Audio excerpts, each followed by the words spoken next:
Pois é, meus amigos, todo mundo aí já deve estar ligado no que aconteceu ontem no depoimento do Mauro Cid, aonde ele gaguejou bastante, hesitou muito e me pareceu um tanto quanto nervoso. Não apenas ele, mas também o próprio ministro relator Alexandre Moraes parecia um tanto quanto nervoso, principalmente no início dos depoimentos, quando ele pegava um papel e a mão tremia um pouco. Isso foi nítido, acho que todo mundo viu.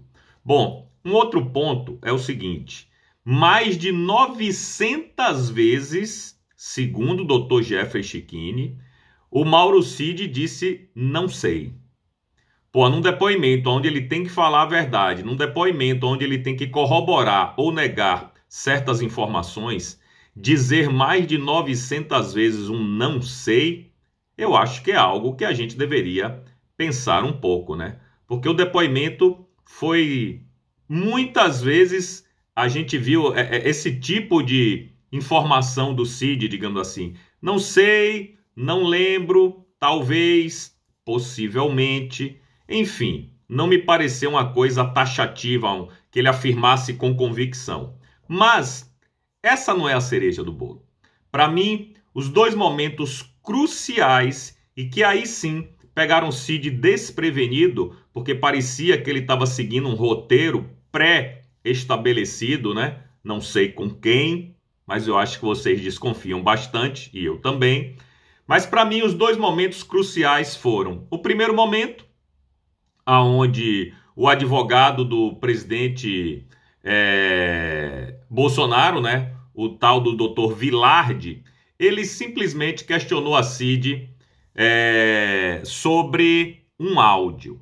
E quando ele colocou esse áudio, o Cid ficou desconcertado. Bom, no áudio, Cid afirma que Bolsonaro, abre aspas, desistiu de qualquer coisa, de qualquer ação mais contundente.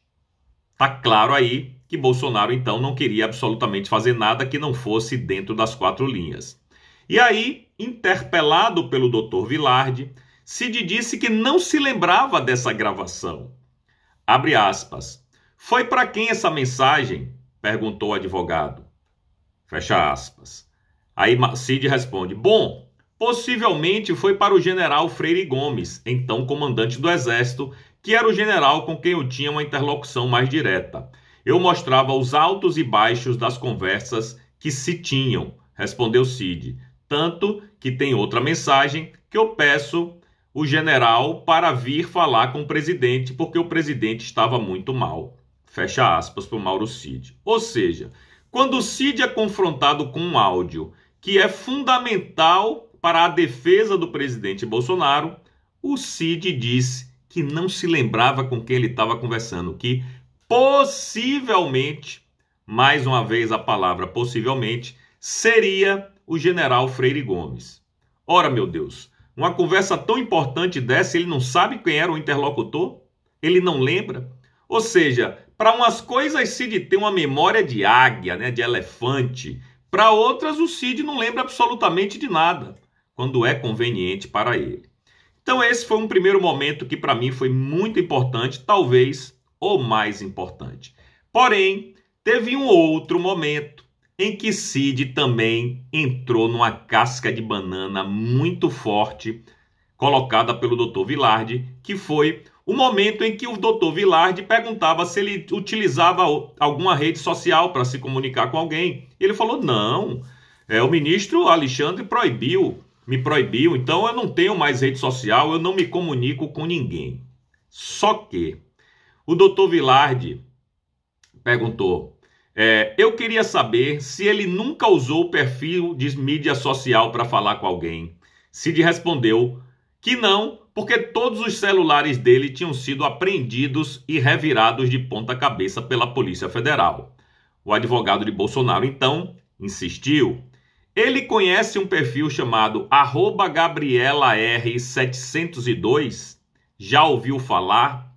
E aí vocês viram que Cid ficou nervoso, engoliu em seco, gaguejou e respondeu hesitantemente.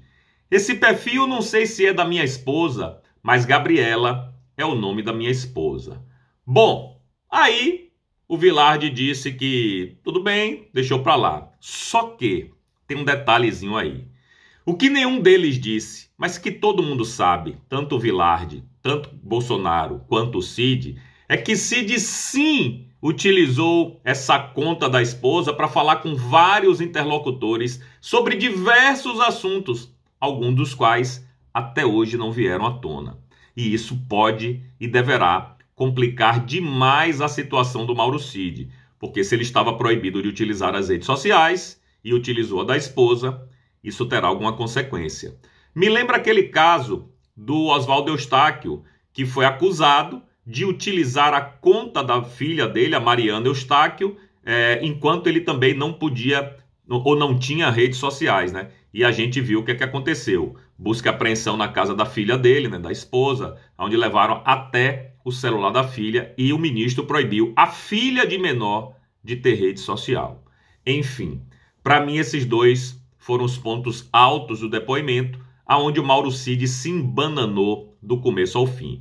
E o resumo da ópera é: Bolsonaro, se depender desse depoimento do Mauro Cid, está inocentado. Porque Cid disse que o presidente não assinou minuta, que o presidente não queria sair das 4 linhas, então não tem mais muito o que ficar remexendo nessa conversa aí, porque o próprio Mauro Cid, ontem, ele inocentou o presidente Bolsonaro. É isso, meus amigos. E você, meu amigo, que acompanhou ontem as 4 horas de depoimento do Mauro Cid, para você, qual foi o ponto alto e qual foi o ponto baixo? Vocês concordam comigo que esses 2 pontos foram cruciais ou vocês colocariam um outro ponto? E se teve outro ponto, qual seria ele? Deixa aí nos comentários, por favor.